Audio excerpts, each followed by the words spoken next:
আরেক শ্রেণীর মানুষ আছে আমাদের সমাজে, যে মানুষগুলো আমাদের জন্ম থেকে মৃত্যু পর্যন্ত আমাদের সাথে থাকেন। তারা সম্মানী মানুষ। তারা জীবনের বিভিন্ন সময় আমরা যখন বিভিন্ন মুসিবতে পড়ি, সেই সময় তারা আমাদেরকে পরামর্শ দিয়ে থাকেন। সেই মানুষগুলো কারা? সেই মানুষগুলো হচ্ছে আমাদের বিভিন্ন মসজিদ, বিভিন্ন মাদ্রাসার ইমাম সাহেবরা, খতিব সাহেবরা, মুয়াজ্জিন সাহেবরা। আমরা এই সম্মানী মানুষগুলোর জন্য ইনশাআল্লাহ বিএনপি সরকার গঠন করলে পর্যায়ক্রমিকভাবে সারা দেশে বিভিন্ন মসজিদ মাদ্রাসার ইমাম সাহেব, খতিব সাহেব যারা আছেন, মুয়াজ্জিন সাহেব আছেন, তাদেরকে আমরা সম্মানী দিতে সরকারের পক্ষ থেকে, যাতে করে তারা সম্মানের সাথে জীবন যাপন করতে পারেন। শুধু তাই নয়, একই সাথে আমরা তাদেরকে বিভিন্ন রকম ট্রেনিং দিব, যাতে করে তারা ভালোভাবে জীবন যাপন করতে পারেন। এই পরিকল্পনা ভালো লেগেছে আপনাদের কাছে? ইনশাআল্লাহ। এখন ভাই বোনেরা, 12 তারিখে তো আপনারা কি করবেন? হ্যাঁ, ধানের শীষে ভোট দিবেন। যাবেনটা কখন? ভোট দিতে কটার সময় যাবেন? দুপুর 12টায়? ও, দুপুর 11টায়? সকাল 9টায়? তো কখন?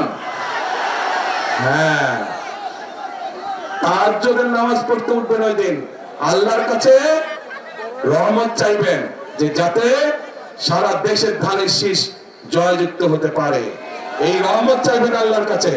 তারপরে এলাকার মানুষকে সাথে নিয়ে আপনি মুসলমান হলে তাহাজ্জুদ পড়বেন। আপনার অন্য ধর্মের ভাই বোনেদের আছে, তাহাজ্জুদ পড়ে বের হবেন, তাদেরকে সাথে নিয়ে যাবেন।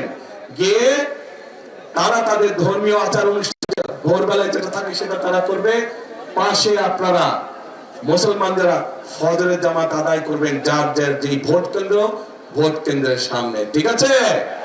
পরে লাইন দিয়ে দাঁড়াবেন, ভোট শুরু হবে, সাথে সাথে ভোট দেওয়া ইনশাআল্লাহ শুরু করবেন। কিন্তু ভোট দিয়ে সাথে সাথে চলে আসলে চলবে না।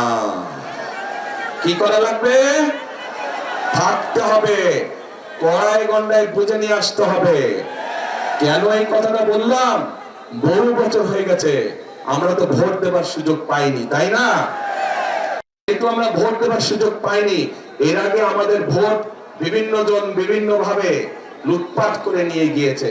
এবার সেই জন্য আমাদেরকে সজাগ থাকতে হবে যাতে কেউ আমাদের ভোট লুটপাট করে নিয়ে যেতে না পারে। পারবেন তো পাহারা দিয়ে সতর্ক থাকতে? ইনশাআল্লাহ।